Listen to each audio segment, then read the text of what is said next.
Ladies and gentlemen, boys and girls, Joes of all ages, welcome to the main event of the evening. It's Talking Joe with Chief and Chris. Yo!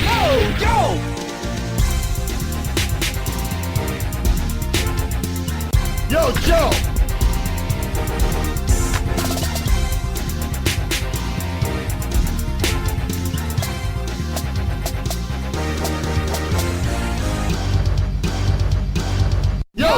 Hey, it's me, the Chief. Wild times here in the Talking Joe studio. Didn't think we were going to have a show, and then lo and behold, who's this fellow who's just dropped into the studio? Oh, it's a lousy South African, man. Steve from G.I. Jubber. What's up, guys? Holy moly, what a turn of events. Yeah, this is crazy. Steve, you have come on. I say, Steve, we had a brief conversation prior to recording, and because I'd never spoken to you in the flesh before, obviously aware of your work, I was like, is it Steve? Is it Stephen? But unfortunately, you are the victim of a great surname. So all I see when I see your name, all I hear is S-Jubs. Oh, I thought you were going to go with Jubber the Hutt, man. No, S-Jubs, because all I hear in my head is the S Club 7 song. S-Jubs, ain't no party like an S-Jub party. So, unfortunately, audio drop. S-Jubs in the house. Yeah, so it just wouldn't be Talking Joe unless I got a handle from Chief, right? Okay, S-Jubs it is. Yeah, Chris Simo Sims is still cursing me to this day. So basically what happened, just to fill the listeners in, Chris... fortunately for him and his family, got a load of work from the Boss Fight Studios on the plate, which is excellent news. So working hard with those paying gigs. Unfortunately, Talking Joe, because a lot of effort goes into it from his side. Like, I just turn up and hit record. You know, he does all the monkey work, which is where you, S-Jubs, come involved. You're my new monkey. He basically does all the hard work, and it was a lot of time and effort, and that is now better placed, actually getting paid. And a man reached out to me, and that is you. You are the man, and you said, hey, I can co-host, I think. So here you are. You called my bluff, Chief. Gee whiz. I heard you were a betting man, and I guess it was just too tasty a proposition. You had to tip your hand. That's it. I messaged you saying, are you joking or not? Because I have zero editing skills. I bring nothing to the party. It's all on you. And you were like, what are you talking about? Let's record tonight in about 3 hours.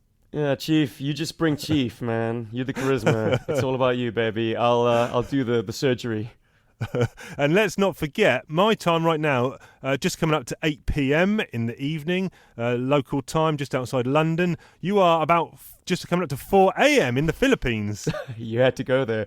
Yeah, man, I'm in Manila at the moment for work. That is a crazy life, and maybe we'll get into that. But hopefully, definitely, we'll definitely want to get into that shenanigans, 100%. So, yeah. Good to have you on board. Everyone on here, knows you anyway. I would imagine. For those, I don't know. For those fools who don't, just give me a. I'm looking at the clock. Give me a 1 minute introduction, sir. All right. G.I. Joe is my life. Collecting toys since I was very, very, very young, probably about 4 or 5, and never really stopped. I was one of those sad sacks who snubbed everything in favor of my plastic addiction. And when it became unfashionable to play with them anymore, or even take cool photographic setups you guys used to do, my attention's turned to broadcasting about them. It started with a podcast. Actually, it started with a blog. I used to write reviews on Blogspot. Don't bother digging them up, please, listeners. And then it morphed into a podcast, which me and some other South African lads I knew called G.I. Joburg, because of Johannesburg, South Africa. Yeah. How long, when was that started? Gosh, I think we started in 2011. Jeepers. Yeah. It's been going for a while. That metamorphosed into a YouTube channel, and I suppose our biggest contribution to the sort of G.I. Joe fandom is back in, I think, 2014, we built a custom hull for our USS Flagg. We put it onto basically a skateboard, which gave it some mobility and raised the hull a little bit. And that kind of modification has been doing the rounds online ever since. Yeah, that is sensational piece of work right there, sir. Cheers, man. Well, we've now gone as far as to putting the USS Flagg onto the ocean waves. Yeah. We made a polystyrene base. We shoot random vids. But it's all good fun, man. And I'd like to think it encourages people our age or older to like still treat these things as playthings.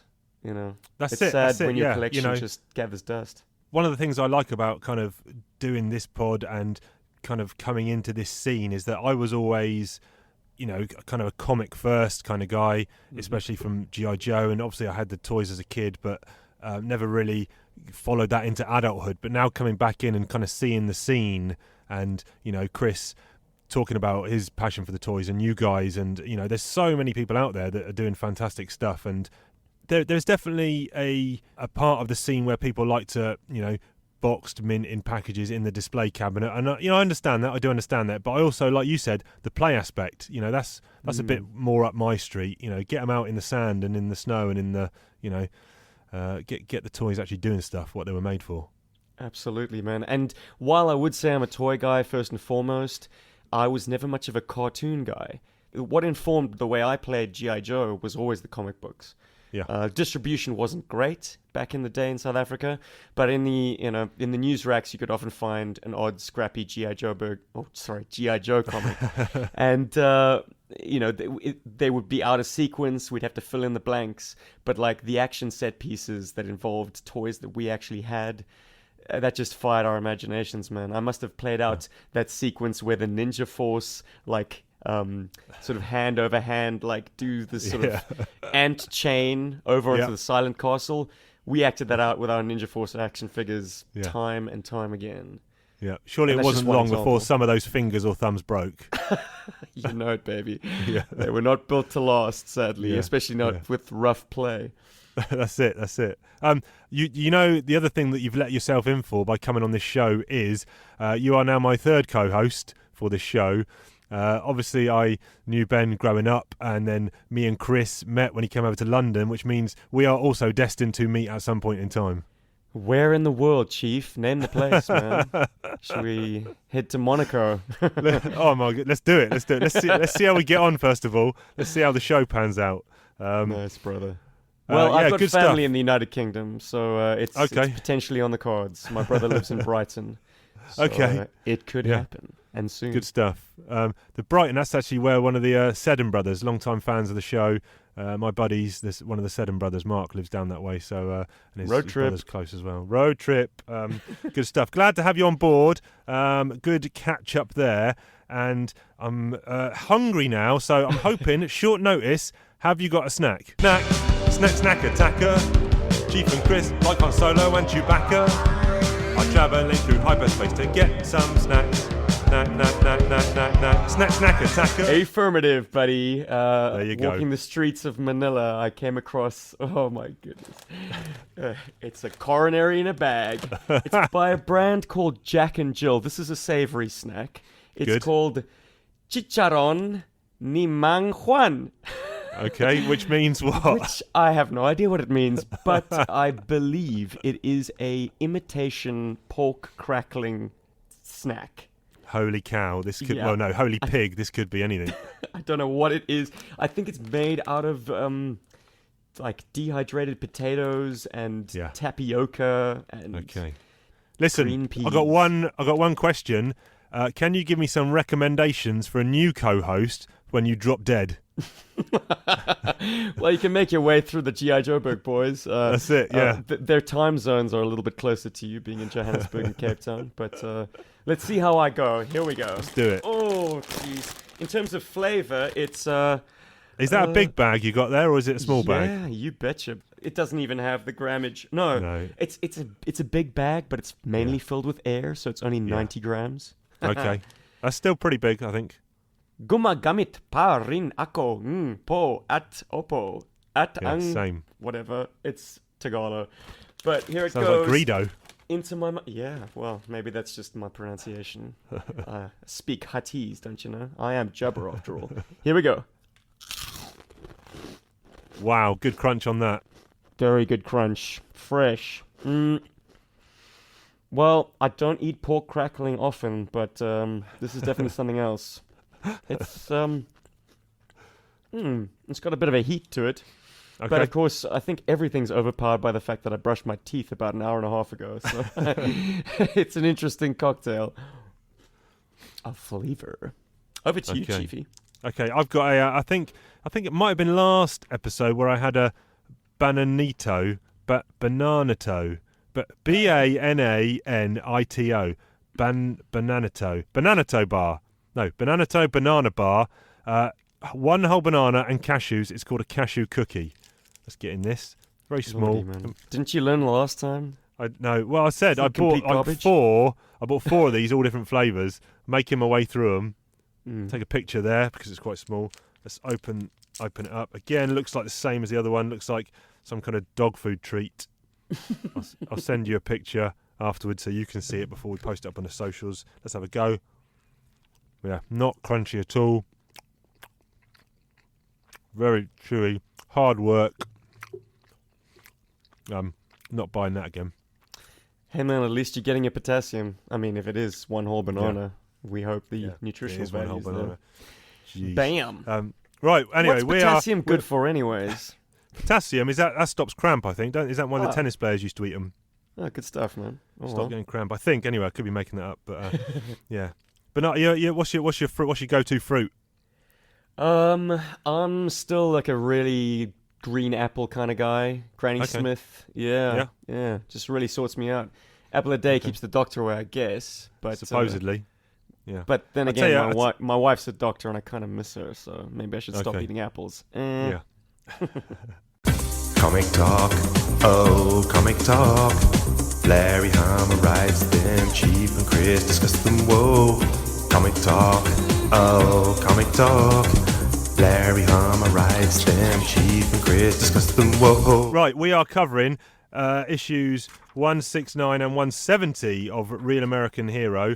Let me just get to how it did you manage to get hold of these to have a quick read or reflip through? I do. I have them through rather unscrupulous means. Okay. Our fans on the show could not accept the fact that we were not in possession of the current Harmer run. Right. So they kind of slipped us a few copies. Okay, that's digitally. Fine. Yep, I prefer the physical stuff, and so I'm gonna hopefully apologize for the fact that I am, of course, a pirate by saying that I've started buying floppies again, and I started with G.I. Joe Cobra, the Chuckles. That's a good one, man. Primo stuff. Yes, sir. But I do have these, the full set, and boy, oh boy, we're in for an interesting ride. They definitely have some ups and some downs. So we're going in at 169, 170. How kind of up to date would you say your knowledge is at this point in time of this? Because obviously, we only sprung it on each other, so to speak, that we were going to be doing the show a couple of hours ago. So maybe you've had a chance to flick through 169 and 170, but what about the previous kind of 10, 15 issues? Have you got good enough kind of knowledge of those so this makes sense? Well, I have been doing my listening to Talking Joe, man. So of course you homework have. Of course you have. Of course you have. What a fool I am. But the last time I passed my eye over these comics was about 9 months ago. Okay. So it's hazy. That's okay. Though you get the little the catch up sessions, don't you? In the sort of the opening splash. What are you talking about? You're talking about this. Last time on A Real American Hero, a team of G.I. Joes led by Iceberg arrived on the North Pole ice cap to investigate an old Russian ice station, but were quickly taken prisoner by Cobra Vipers. Luckily, Blizzard escaped capture and set up an ambush to cause confusion in the Cobra ranks that allowed the Joes to get free. Thanks to Mainframe and Joe Colton's secret weapon, they managed to escape on a Cobra cargo plane and turn the tables on Cobra. But Mainframe and Joe have problems of their own, as Firefly and Crystal Ball attempt to infiltrate the secret facility in the Chrysler building and cause some havoc for G.I. Joe. And now I've been caught up. Incredible. There you go. For 169, I've got the cover of Firefly and Mainframe crashing through a window, which is the main cover by S.L. Gallant and Gary Erskine. Mm-hmm. The cover B was by Herb Trimpe, and I've got a very small inside cover here picking. It's just kind of Snake Eyes with his outfit is torn and the hexagram is underneath, showing the Arashikage tattoo. It's nice to see Snake Eyes using a weapon other than an Uzi or a sword. He's got it his, looks like he's got some kind of, what's that, like an Colts 911, Colt. 1911, that thing. Yeah. Yeah, That's man. Good I stuff. prefer Trimpy's work, man, because it's after, Harmit did the initial sketch, Yes. and then passed it over to his longtime pal, the late, That's it. great Herb Yeah. Trimpy. Yeah, man, it's nice. It's they worked understated. well together. It doesn't pass Chris's test of this happening in the issue, but then No, again, it doesn't. neither does Firefly pushing Mainframe out of the Chrysler building. Correct. yeah. 170. I've got the cover I've got here on my issue is the cover B, which is by Trimpe after pencils by Larry, and it's Lady Jaye, Flint, and Roadblock peering out of the chopper, about to do some damage. I wonder why they didn't go with the Tomahawk. I mean, the chopper is not a very signature. It actually looks like the fuselage of like a Black Hawk. Right. Okay. Yeah, you're right actually, because it's not the Tomahawk, is it? Yeah, man. The Interesting. wheel's in the wrong place. Yep. But hey, whatever, creative license. And the faces are all very Trimpy style. This is definitely They're a Herb little doing bit, his own they're a thing. little bit blocky in a kind of in a Trimpy fashion. Yes, definitely. But he the A definitely cover, nailed Roadblock's gun. That is a thing Yes, of beauty. that Gee 50 whiz. cal.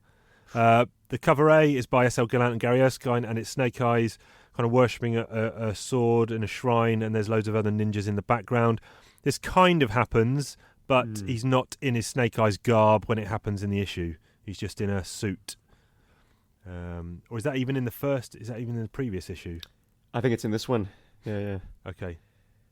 Yeah, you're right. As always, I read these issues about 20 minutes ago, and I've forgotten what happened in them already. So Hey man, you had to run a bath for your kid. I did have to run a bath for the kid. Yeah, well, I'm trying to do a test session with you, but all good. So Spinning plates. spinning plates. That's it. Quite a lot of stuff is happening here, and we've got a little bit of fallout from the previous couple of issues where, as previously mentioned, Firefly and Crystal Ball are in the Chrysler building. Now they're trying to exfil and get out, so we kind of follow their storyline. Then we also get a lot of heavy ninja action with Snake Eyes, Storm Shadow, and Billy, and they've come across a dojo which has links to the Arashikages, and also you've got the Joes going into Darklonia to exfil someone, and that turns out to be Darklon. And we get a little bit of sneak peek as well. So actually there's quite a lot of stuff going on. Correction. Sorry, man. It is in 169 where we see Snake Eyes do the beat down on the dojo ninjas. Yeah, it turns out there's a Russian sub-clan of the Arashikage, which is it's cool, man. Showing That's wild. the That's Arashikage wild, 'cause- surviving into the sort of modern times. Nice. Yeah, that's wild, wasn't it? It was like a prisoner in Vladivostok, and he ended up teaching a load of the prisoners, and it's kind of made its way. And they actually mentioned, I think there's something like 100 subsets of dojo or Rashikage kind of temple and worshippers, don't they? So it's spread out a lot, and interesting that's all gone under the radar of Snake Eyes and Storm Shadow. Ninja bullshit. Indeed. Big time. Well, I mean, I got to draw our attention to like the ninja bullshit where the showdown between Snake Eyes and the dojo is about to go down, but the master, just by noting his stance, that's it. knows how the fight is going to play out, and he calls it off before it begins. Yeah. But it gets super detailed in his mind. Yeah. So we Snake see absolutely Eyes. every detail. I'm on that bit now. Snake Eyes is. He's kind of was worshipping at the kind of shrine in the temple, and then for no apparent reason, all these other ninjas are just now gonna. It's like a test, isn't it? They're all just gonna. He wants a match. He wants to test our talent, is what the master says, and so they're gonna come at Snake Eyes with fully bladed weapons. And one of the guys says, "No firearms or explosives, stranger. Just edged steel or bare hands." And we got kind of like a 4-on-1 scenario here. Snake Eyes has dropped all his weapons, but then, like you said, the crazy bit is the master has had a vision about how everything will play out, and it ends with it's kind of like Taskmaster from the Marvel universe. For sure. You know, he can predict any fight happening.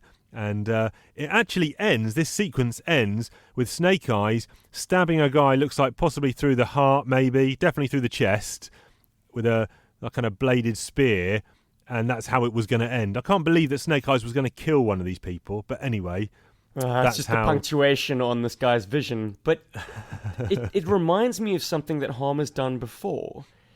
I don't know if you can recall all the way back to like the Snake Eyes origin arc, where the Hard Master and Soft Master are watching Snake Eyes and Storm Shadow draw their swords and charge at each other. And before they actually make contact, the Hard Master turns to leave. So he doesn't actually watch the end of the contest. And the Soft Master says, aren't you going to declare a winner or something like that? Yeah. Is that it? And then Hard Master says, oh no, he's already won. He's already won because he allowed his own gi to be cut. That's it, yeah. By Storm Shadow. Soft Master says something like, Storm Shadow is the winner. And the Hard Master says, no, Snake Eyes. Yeah. Yeah, the greater, he showed that two-issue story, 26 and 27. I think I'm going to go back and read that after this show because that's one of my faves of all time. That is amazing. Quality. Yeah. Yeah, man. But instead of just having the sort of the walk away and the decision, we now actually see what this guy predicts would happen quite viscerally.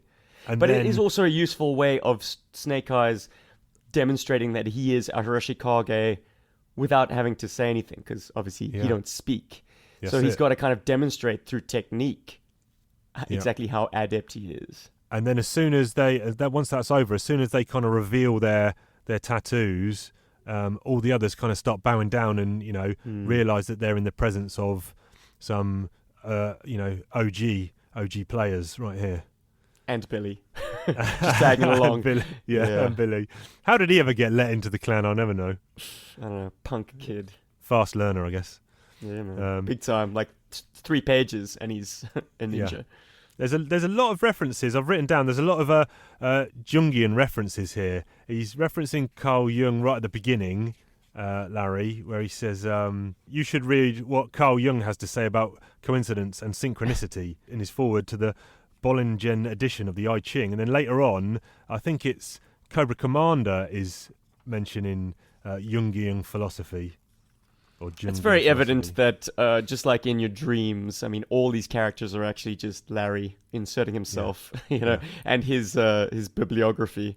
Yeah, it's actually Crystal Ball. They're in a scene. They're escaping. They've disguised or they've fallen in with a load of civilians to kind of make their exit. He says, "Yes, Firefly. Our odds of escaping amid this hypnotized crowd are better.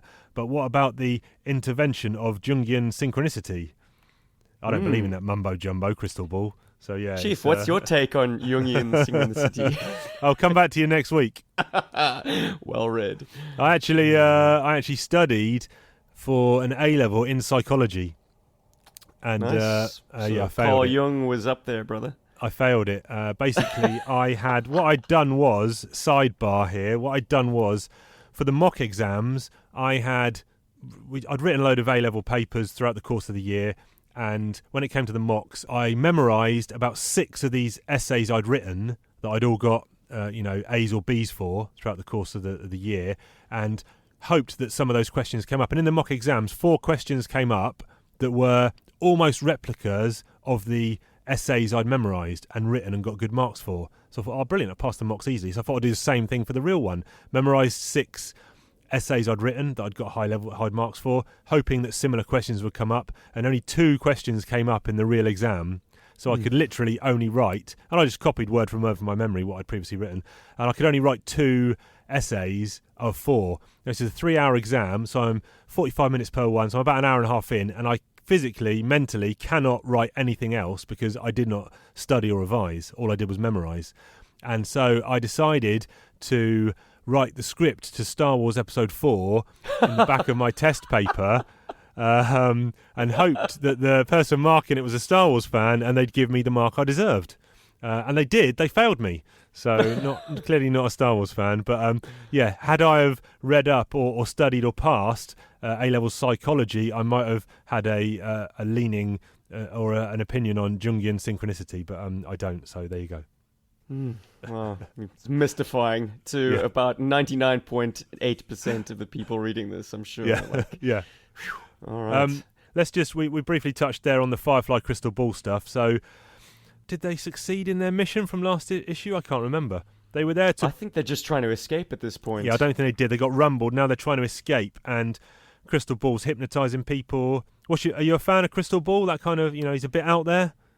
No, afraid not. Okay. I don't know, man. The Crystal Ball figure never saw release back home. Okay. So I only discovered it later on in life. And while a co-host on the G.I. Joe Book Show is a big fan of Crystal Ball, I've yet to be won over. He's a big fan from the character point of view or from the figure point of view? I think he just likes the esoteric.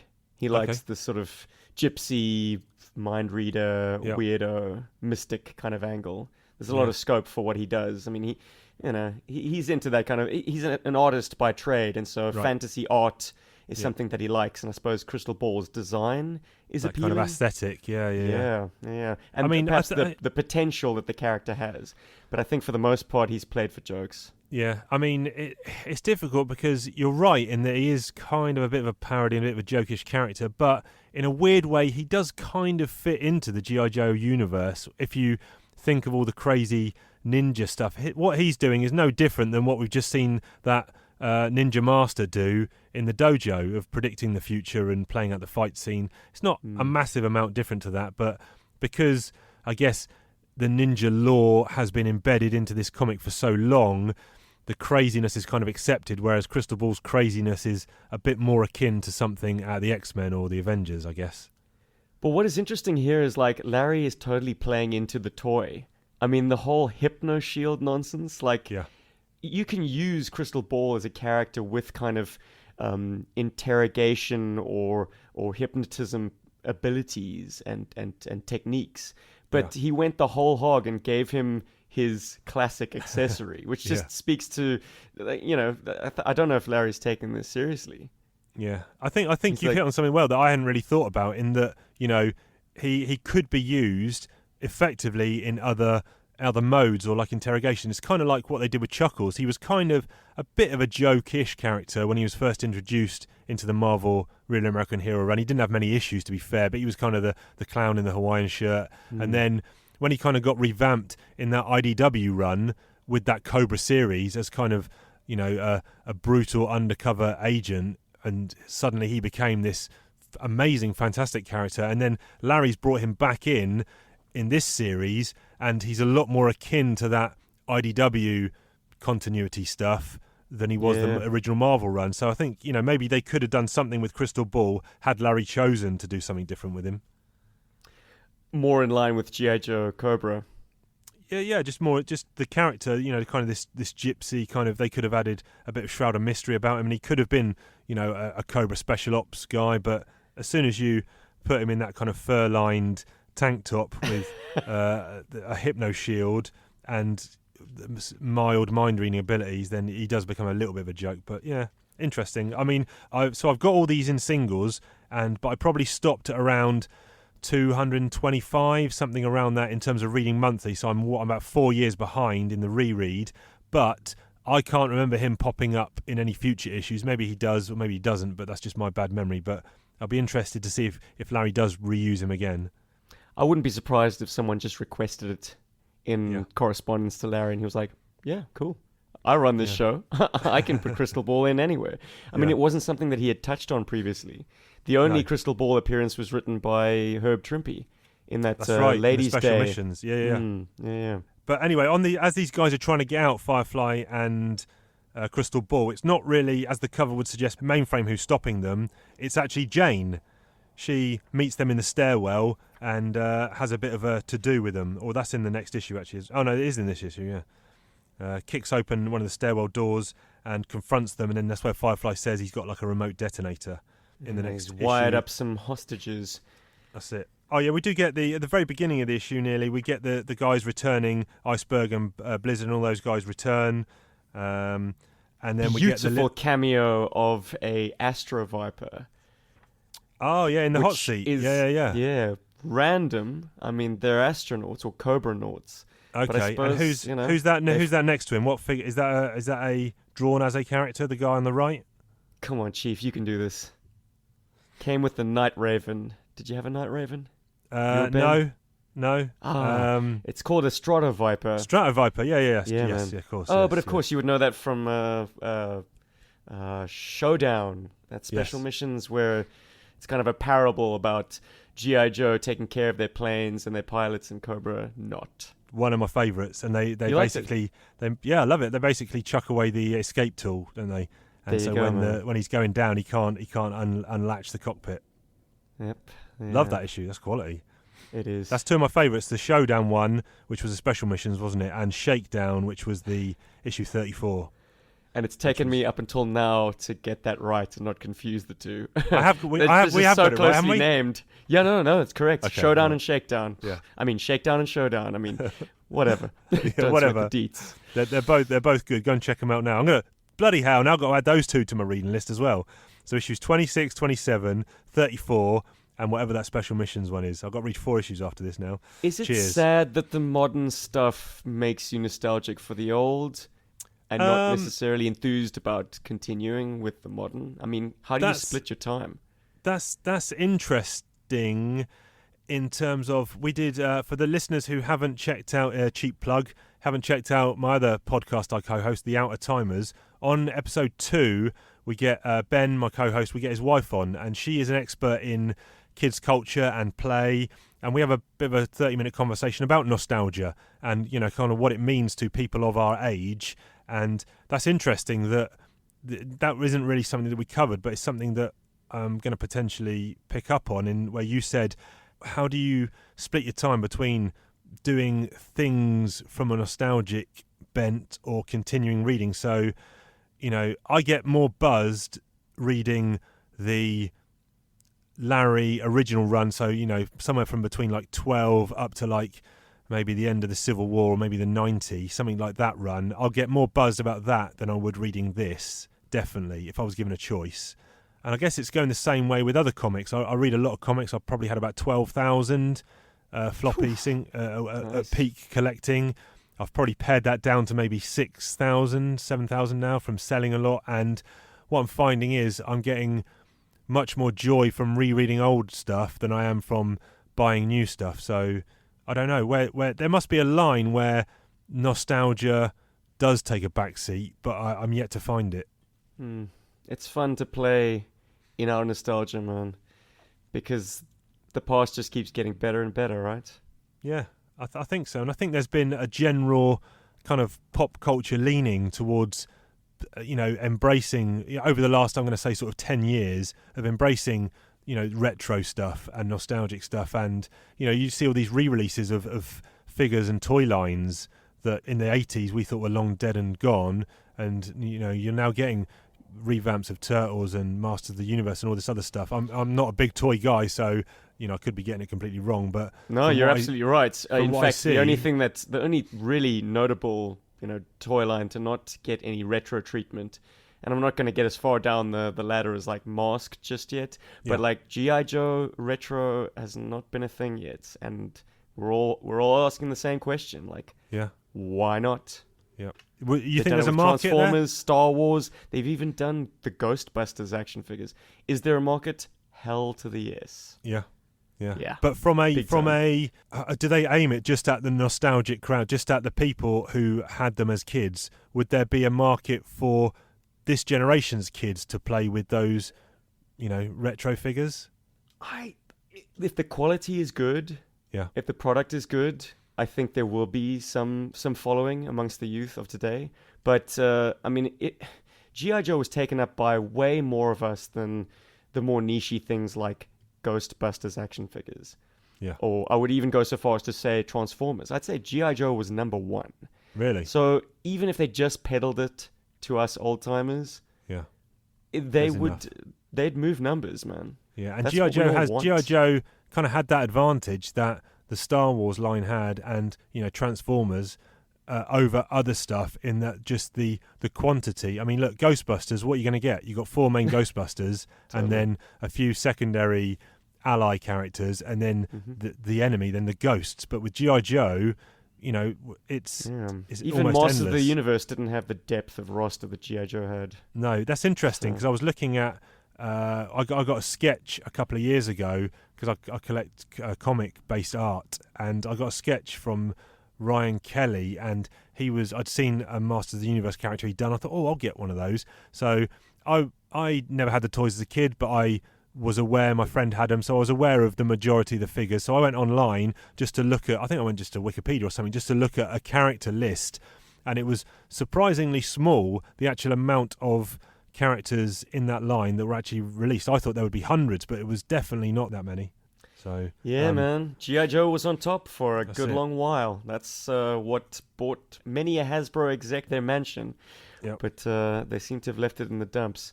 But hey, who knows? Snake Eyes movie might just turn things around. Yeah. Back to the comics. So, yeah. we do get a little bit of sneak peek, and he starts talking about how he's not dead. Well, he doesn't talk about how he's not dead. He talks about what he's been doing since presumed dead. And he's been undercover in Darklonia as he's like an exchange student or an academic student, I think. And he's there to keep tabs or spy on, I guess, Darklon. And he's holed up in a little kind of bed and breakfast, if you will. And he almost exposes his cover, though, doesn't he? Because he goes to rescue the owner's daughter. She's getting a bit of a beat down, but she ends up covering for him. Noble stuff. I will say this much about Sneak Peek, and I'm not going to sweat the faux pas. I mean, it's acknowledged as a mistake, and we all need to get over it. Yeah. But Larry doesn't quite address how he pulled off his fake death. Okay, right. I mean, if you flick back to the old run, yeah, he's pretty definitively gunned down. He's riddled.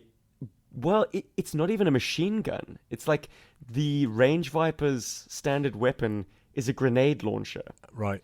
So he's been shot by, like, anti-personnel grenades. And Dusty's carried him back, and the guy says, "Why are you carrying a dead man back?"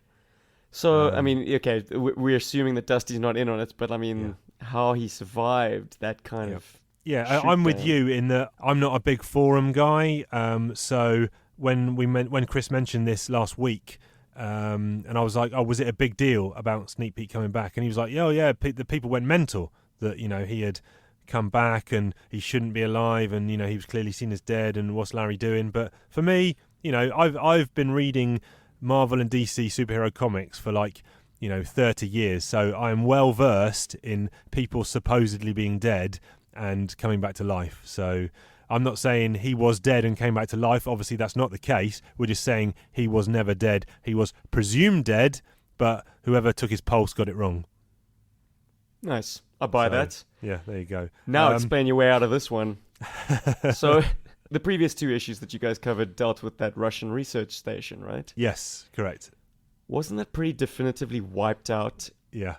Way back in issue number 2. Yeah, it was. You mentioned this on the Facebook page, didn't you? Yeah, Quinn booby-trapped it.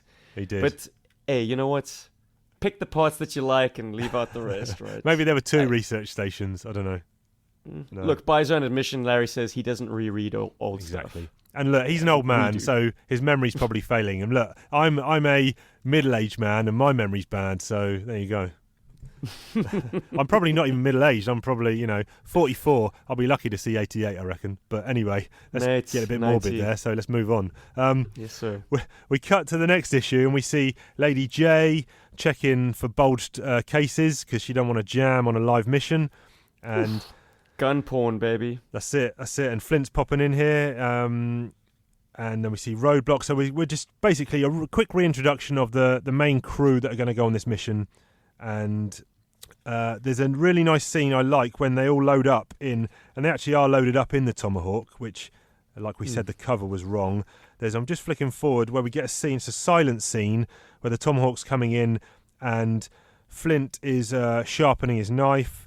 Roadblock is chomping on a fried egg sandwich, and Lady Jaye is studying some topography on a map. So I really like that, and that lighting, that kind of that red shading and colouring, I really like that scene. And we'll also get, I should remiss if I didn't mention, we get Recondo on as a door gunner, amongst other things. Still rocking that excellent moustache. Love Recondo, man. He's quality. Yeah. Love the scripting too. It's so not overwritten. Yeah. And it's like the Joes keep up a steady patter of like trading insults. Yes. Yeah. Clearly, like Flint and Lady Jaye have a bit of a love-hate thing going. That's right, because certainly a bit snarky with him, when it's in the lead up to a mission. Yeah, there's definitely. no snoochie boochies. No funny business going on in the back of this helicopter. She's all purpose for this. Indeed. So yeah, this is good. Like you said, the script kind of stood out in that. I think you nailed it perfectly. It's not overwritten. There's some good bit of banter. All Larry's telling you is what you need to know. So we're going on this mission. Here's the crew we're going on. A little bit of characterization for those who don't know. So we're in with these characters, and it's good stuff. Did you notice that Roadblock has a smock on that says, "Don't even think about kissing the cook"? when he's bagging up his fried sandwiches, yeah. Bagging up the fried sandwiches. Yeah, man. Yeah. Good stuff. I'd like to see someone try there. That'd be interesting. Just flicking forward, what happens here with Firefly and Jane? They go into a bit of a fight, and this is where, again, Mark Seddon mentioned this. This is Larry potentially forgetting that Firefly's a ninja, or kind of rewriting the script there, because Jane basically manhandles him, chucks him down, kicks him in the face. I know she's a tough hombre, and Firefly's in his old grey camo, so I'm putting him back in saboteur mode rather than ninja mode. But she's been elevated to ninja mode because, I mean, Firefly holds the high ground, and Yes. I mean, she's able to charge up some stairs faster than he can gun her down. Yeah. I mean, she's faster than a speeding bullet, man. Yeah, that's some Jane bullshit right there. Yeah. No, I mean, look, the action's good. It's well drawn. I really like S.L. Gallant's art here. It's solid. It's not overcooked. It's not. He's not drawing people, and this is a testament to his run. He's not trying to draw it in a superhero style, because that definitely wouldn't work. I think he's leaning on his former artistic greats of Mike Vosberg and Frank Springer and Rod Wiggum and all those guys, and Herb Trimpe, And obviously. beat down or no, I do love the way he draws Firefly in that classic camo. It's fantastic. Yeah, the details are on point. The weapons look legit. It looks like an action figure that you want to own. Yes, I want this definitely. version. Definitely. I mean, But on the same page, Yeah. have you seen Mainframe's helmet? I have. It look like a G1 Transformer. It does like a little got- bit. Weird angles and things over his ears. I mean, like, that's definitely like a Jazz or Yeah, I don't know, a Prowl. Just need to add some horns or something. yeah, that is. I hadn't really spotted that. That's a good shout. Yeah. It's definitely Gallant's signature when it comes to Mainframe. Yes.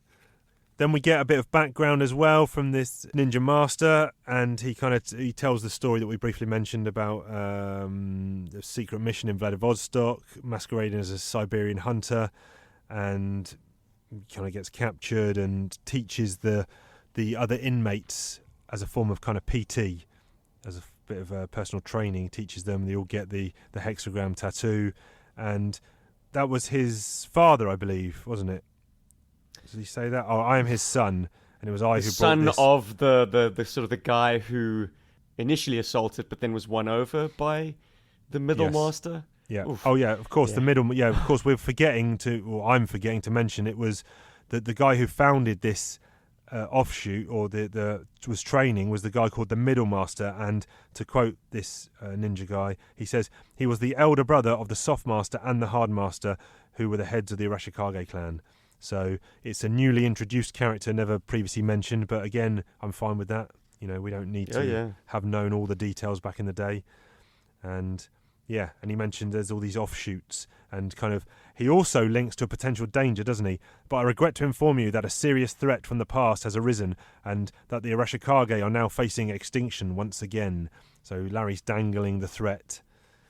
Nice to see that there might be Arashikage cells in Africa. Yes. There's a thread to be tugged on there. Yeah. Finally, some South African characters, maybe.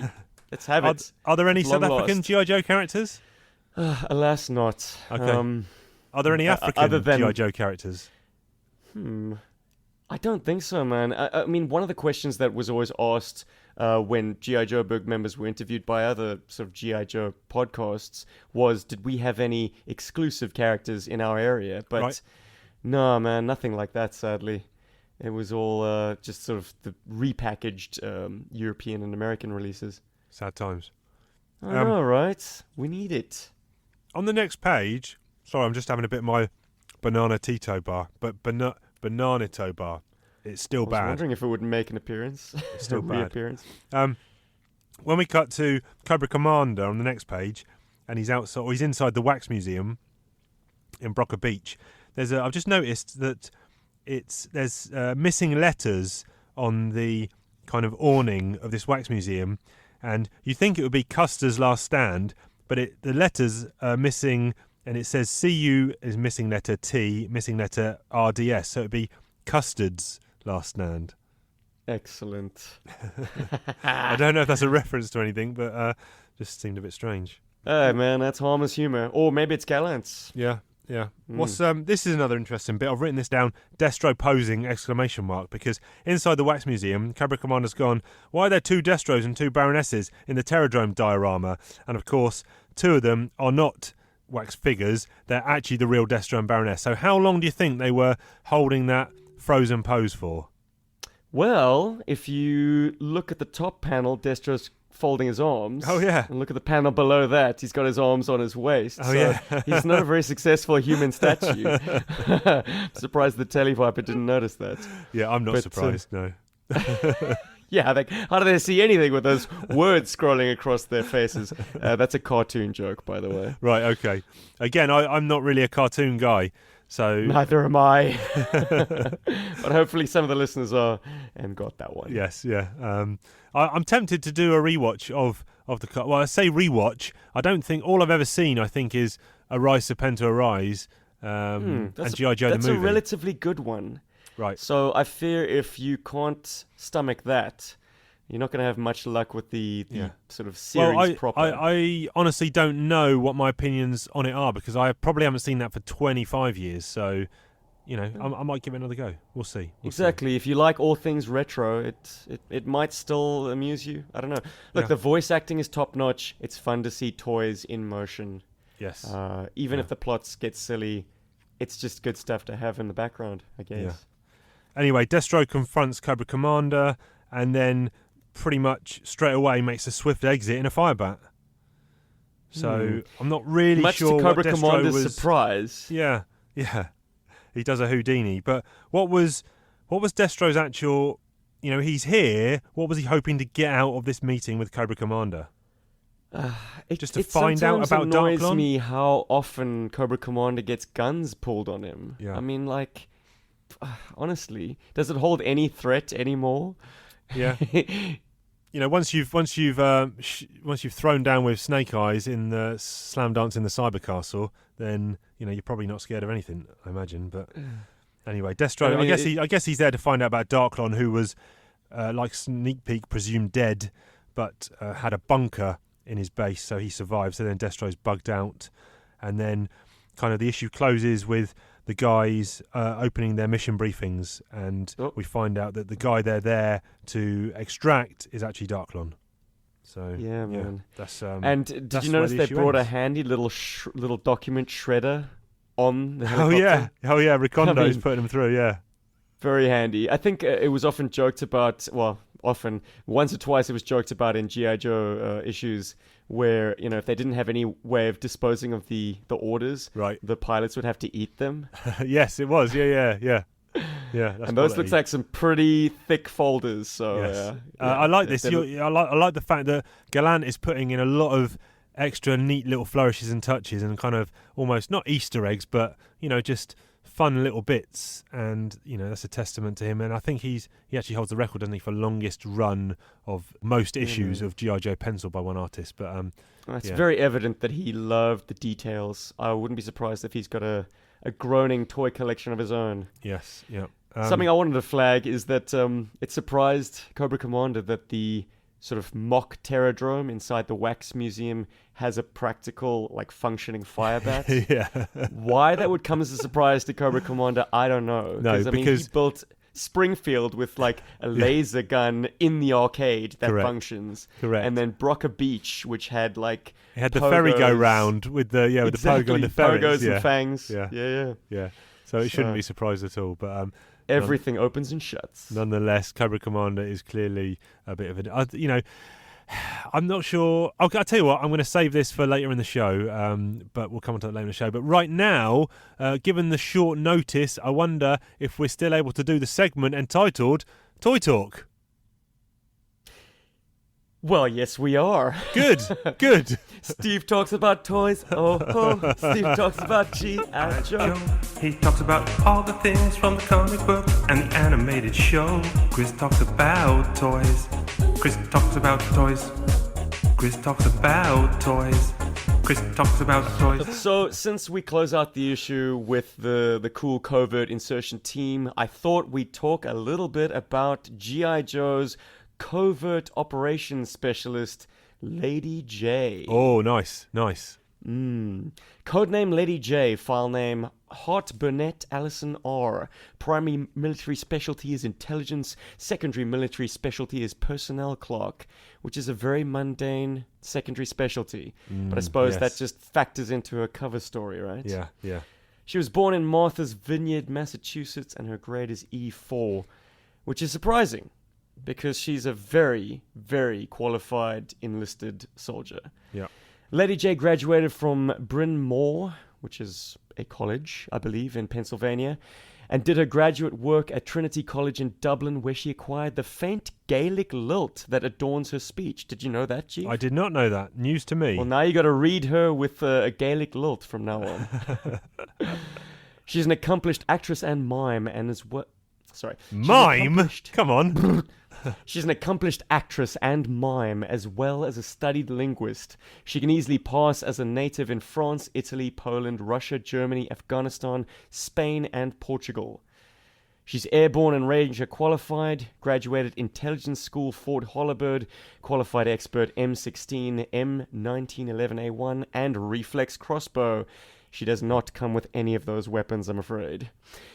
And then there's a quote. Lady Jaye doesn't go in for that phony wig and rubber mask brand of disguise like those jokers on Mission Improbable. She becomes the subject. Body language, subtle gesture, correct shading of dialect, the right look in the eye. Cloaked and sandaled, she can squat down with a basket of oranges in any Middle Eastern marketplace and blend in perfectly. Hey, man, any information that jumps out at you in that file card? She is really qualified. She's great. She is, I was always a fan of her because, did you get the Action Force comics over in South No, Africa? sadly. I've read a few scrappy issues courtesy of Blood from the Baron and trawling various comic book shops on your island nation. Yeah. But, yeah, man, her appearances are few and far between for my scrappy collection. Yeah, I mean, I had the figure, and oh, you did. She featured heavily in that Action Force, as we mentioned, and she never got as many appearances as I would have liked to have seen in the original Marvel run. There was a couple of key bits where she popped up, obviously, and the Flint connection, which is kind of featured heavily in the Action Force. But hopefully, we'll see a lot more of her going forward, because as I say, even though I've read the next kind of 50 issues of this run, my memory is a bit spotty, but hopefully we see more of her. And yeah, I really want to see her in some kind of mime role coming up in the future. It speaks to me, man. That's my profession. Not professional mime, but I mean, she's an actress. I tread the boards myself. Okay. But what is interesting, I mean, she'll never be able to sort of unseat the sort of premier G.I. Joe femme fatale at being Scarlet. No. But I'd say Lady Jaye is far more versatile. Yeah. Do you think comes she's in that second? green Is she military jumpsuit. Does she come above Cover Girl, do you think, in the number 2 spot? Definitely. Yeah. Yeah, no question in my mind. Because she has that versatility. Like, she's been known to be a chopper pilot if needs be. I mean, she wears a green flight jumpsuit anyway. Yeah. She kind of gives me that Ripley vibe in that sense. Yeah, that's a good Wouldn't shout, you say? actually. Yeah, that's a good shout. Yeah, man. So, And she's got there's some interesting notes that I made on her action figure sculpt itself. Yeah. Did you know that she's got the crest or the symbol on her cap is actually from the U.S. Army Parachutist Corps? Okay, no, I did not. Interesting. Yeah, man. And she's got a unit patch on her shoulder from the 91st Division, which is an infantry division. So while she has all these credentials as a covert ops specialist, she's definitely an infantry soldier as well, which is why she's like sort of front and center on these strike teams and stuff. Yeah. She's pretty much can fill any position. Yeah, she's probably the most versatile female, probably the most versatile G.I. Joe. Yeah, she's a Jaye of all trades. So yes, sir. I will just bring one thing to our attention that in her, because this is something that Chris does, and I gotta keep the continuity. She, in her Action Force file card, they replaced her birthplace to Cork in Ireland. Oh, okay, for the Gaelic lilt. Really, there you go. Really, really hammering home the fact that Lady Jaye should speak with an Irish accent. And you mentioned a couple of the weapons that she is versatile with, like the flex crossbow and things like that. But the figure actually came with some kind of power lance. Am I right? Yeah, they kind of took that up in the animated series, but made it more of just a regular throwing javelin. Right. Which she had various kind of, almost like Hawkeye, she had various trick arrows or Deus Ex Machina to get them out of whatever situation they were in. Yeah. But the weapon itself, it's a weird one. The action figure comes with a it sort of fires out of both ends. I would say it looks like an RPG, like the Russian rocket-propelled grenade. Yeah. But then there are two warheads, you know. So maybe it can blast out of both sides. Was it light grey in colour? Yes. With kind of a strap to go over the shoulder. Right, yes, I know the one. Yep. Yeah. The strap actually came with a second accessory, the camcorder, which is a lovely 1980s style camcorder. I suppose that just feeds into her covert ops specialty. I mean, to be honest, with a file card like hers, which is a top-rate file card, you would kind of want her accessories to be more like dress-up, almost. You know, give her a way of outfitting herself differently, instead of this rather awkward, you know, inexplicable weapon, a camera, and it's a nice backpack, but it's a very plain backpack. Yeah. I'm just looking through. I've got a big box of figures here. I'm just looking to see if I've still got a... Her bio in G.I. Joe issue 110, escalated to Armageddon, adds one other weapon specialty. She's a fan of the Colt Python, which is a very, very heavy revolver. That's like a Dirty Harry gun, isn't it? I think it is, man. Yeah. So for law enforcement and for basically, you know, blowing people's brains out, that's her gun. I tell you, she's a badass, man. You know, do not get on the wrong side of Lady Jaye. No. Brilliant. Did she get many more versions? Do you know? Yeah, she's been a pretty, you know, an oft gone back to well. I mean, G.I. Joe have produced her again in the 25th anniversary. They kind of did the classic again. All told, how many versions has she had? Because there must be some characters that kind of just don't. They get one version, you know, of original release and then don't get picked up again. Is that? Yeah, she's had 11 versions in total, oh, wow. which is actually quite conservative given the popularity of the character. Okay, yeah. But they've all had a similar design aesthetic. The green jumpsuit is great. Okay, that's a standard. With exception to the version that was used for the film. I don't know if you remember that, the Retaliation film with The Rock. Yeah, so it doesn't quite look like the actress, Adrienne Palicki, but it doesn't quite look like classic Jade. I'd say those of us who are fans of action figures would be better off using this as a completely original character. Okay, good stuff.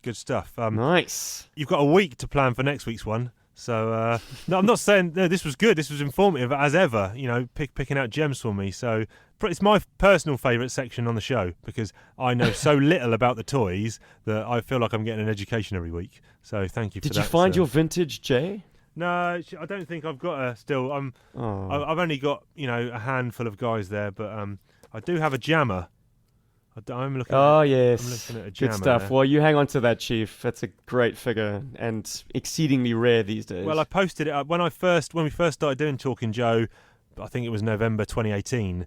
I posted up online a few figures I had, and almost immediately offers started coming in for the jammer, and I don't think I was planning on selling it. I was just interested to see, but they did range wildly from something like 20 quid up to something like 80 quid. So I've got absolutely no idea how much it's worth. Condition, as always, is key. But there'll be more. Fun fact about Lady Jaye. Yeah. Sorry, I know you wanted to close it down. Keep going, baby. She is a exceptionally tall action figure. is actually taller than her paramour, Flint. Really? So yeah, man. I wonder how guess I wonder what Flint- they based height of characters on when they're doing Well, the as far as I'm moulds. concerned, if it's in the plastic, it's canon. So she's taller than her man. That's it. Nothing wrong with that. Very good. No. Very good.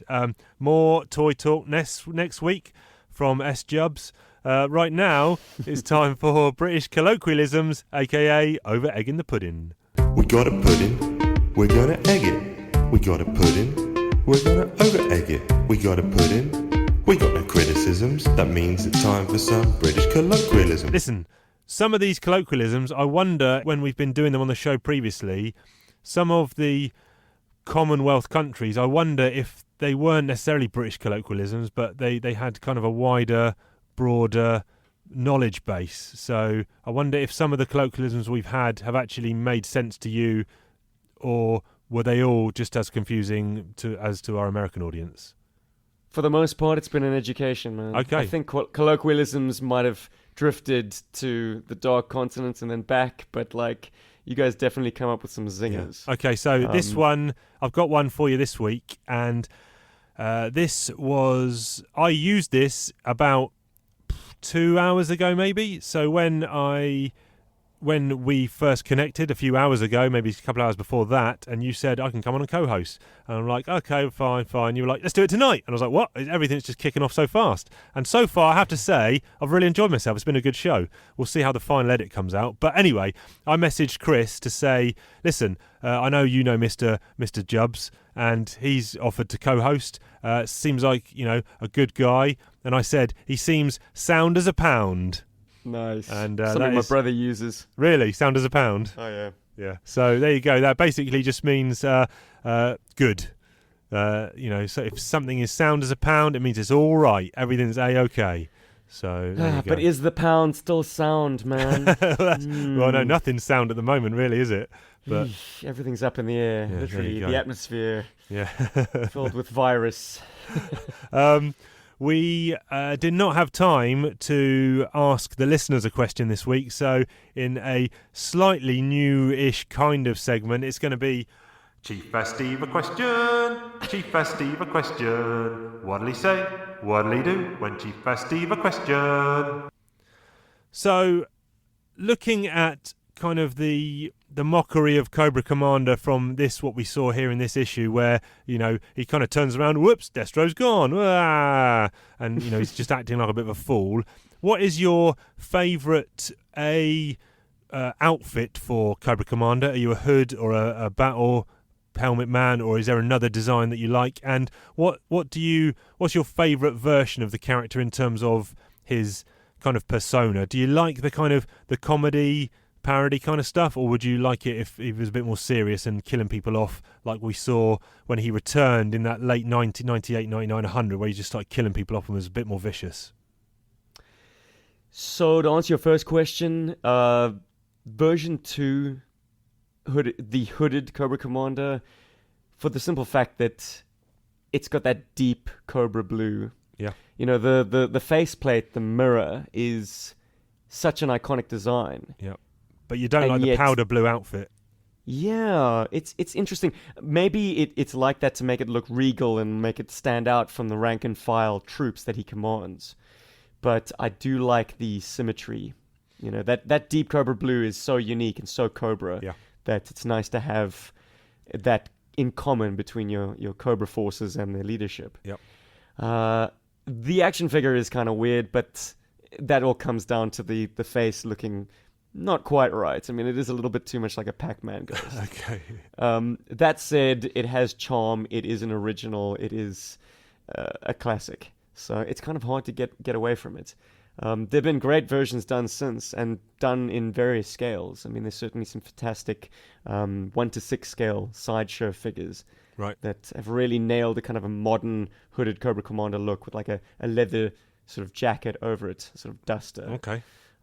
Really, really cool stuff. But yeah, for me, V2 all the way, baby. Okay, yep. And then to answer your other question, which era or which version of Cobra Commander do I like the most? It's got to be the Mutant Snake Man. I'm just kidding. I'm kidding. That's pretty controversial stuff. I mean, the cartoon obviously took him in a wildly different direction. But I have trouble with the used car salesman angle these days. Really? Maybe because it is a bit too pedestrian and now it's started being played for laughs. Yeah. His military lack of ability is kind of being shown up far too frequently for my liking. Right. I'd say Cobra Commander was best when we knew very little about him. When he was in those first 10 or so issues, he was like a Bond villain. Yeah, he was very this much Machiavellian. So. Yeah. Absolutely. He was like, his underlings didn't even know what the plan was. It was like they were terrified that they'd give him a report that he was less than enchanted with, and he would gun them down right there and then. Or, like, I don't know, throw some venomous snake prop at them, and they'd writhe in poison death. But I don't think he's really kind of had a finer hour than those early... And it's a shame... It's a shame that can't really be brought back in now, can it? You can't... There's no going back. You can't reinvent him. You're not reinvent him, but you can't really take him back to that way because of all what we've seen in between. But that's... Well, there's always scope for a sort of a flashback G.I. Joe tale. Yeah, that would Why be good. can't we take it back to the 80s? Why can't we tell stories from those kind of in-between years? That's my sweet spot for G.I. Joe. I do believe the continuity has become so convoluted now. It's retreading old material all the time. Yeah, you see a lot of tied up. Yeah, you see a lot of storylines and scenes, etc., and plots that wait a minute. I'm sure I've seen this before, and it's probably because we have. But the past just represents so much potential. Yeah. Yeah, man. Yeah. Give me that late Cold War stuff. Now not only have I got to read issue 34, 26, 27, that special missions one. Now I've got to read issues 1 to 10. And you've got to start writing your fanfic, Chief. Come on, I know you got it in you. Oh, good stuff, good stuff. Listen, I've had a blast. Me too, buddy. It's been good. I want to thank you again for jumping in and helping out. And hopefully it's not a one-time deal. And you can stay on board until the time that Chris wants to come back on. And you are more than welcome every single week to do that because, as I said previously, I am doing none of the editing. That is all on you, my friend. But mate, if Chris wants to jump in, we can make this a trio. We can go three-way. Yeah, so stoked to that. I'll even do the edits. Whatever. How's that, Chris? Yeah, whatever we want to do, we can do it because that's the kind of guys we are. Go getters. Listen, Joe. it's been a great show. If you want to do your homework for ahead of next week, we're reading 171 and 172 of Real American Hero. So if you want to do that, you're more than welcome, and then you can make sense of the ramblings of a couple of madmen next week on the air. As always, if you want to help out the show, you can go onto the little purple icon on iTunes and rate and review us. To give us 5 stars, say that S-Jubs and the Chief Dog sent you. And yeah, you can find us on the usual places. That's Talking_Joe on Twitter, Talking Joe Comics on Instagram, TalkingJoeComics@gmail.com, and Talking Joe, a G.I. Joe podcast on Facebook. Now, if all the fine people out there want to get in touch with you and check out your work, how can they do it? Just search G.I. Joeberg wherever you happen to find your social network. We're on Twitter, we're on Instagram, we're on YouTube, we're on Facebook, Stitcher, Podbean, iTunes. Yeah. You can't miss. Taking over, baby. If you haven't had enough of me. You can find me on Chiefy2Shoes on Twitter. I don't really do much on there. Or the other place is The Outer Timers on Twitter and Instagram.